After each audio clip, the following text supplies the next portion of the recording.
Hiningan ng reaksyon si Colleen Garcia, tungkol sa matagal ng espekulasyon kung may issue ba sa pagitan ng mister niyang si Billy Crawford, at It's Showtime host na si Vice Ganda. Naging co-host si Billy ng It's Showtime, mula nang binuo ito noong 2009, hanggang sa umalis siya noong 2018. Si Colleen ay naging bahagi rin ng Kapamilya Noon Time Show, pero nauna siyang umalis noong 2016. Mula nang umalis si Billy sa programa, hindi na uli nakitang nakasama nina Billy, ang dating mga katrabaho. Si Colleen ay natanong tungkol dito.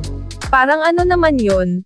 It's just like, kahit naman yung friends ko, during the pandemic and everything, we kinda drift apart, paliwanag ni Colleen. Dagdag niya, it's hard to keep in touch naman talaga with everybody. I wouldn't say it's just the same as before, na araw-araw kaming nagkikita.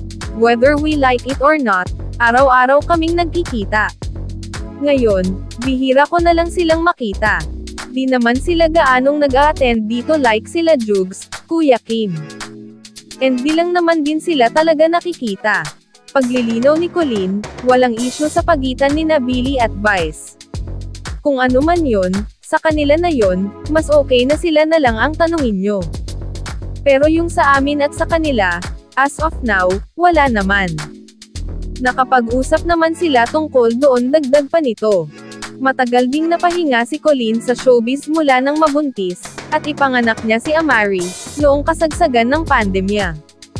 Hiling ni Colleen na sana ay mag-cross ang landas nila ng mga taga It's Showtime, ngayong aktibo na siya ulit sa showbiz. Aniya, sana magkita kami. Actually, ngayon na lang ako nag-i-event uli, ngayon na lang ako lumalabas uli. I'm starting to reconnect with old friends. Hopefully, makita ko sila uli. Samantala, aminado si Colleen na naapektuhan sila ng husto ni Billy noong kasagsagan ng pandemya. Pero pinagpapasalamat niya na balik trabaho na sila uli ni Billy, na ngayon ay regular na napapanood sa The Voice Generations ng GMA7. Those are really uncertain times din nung pandemic. Siya rin very full of worries, anxieties. Kaya mabuti na rin, na-prove na rin, everything falls into place.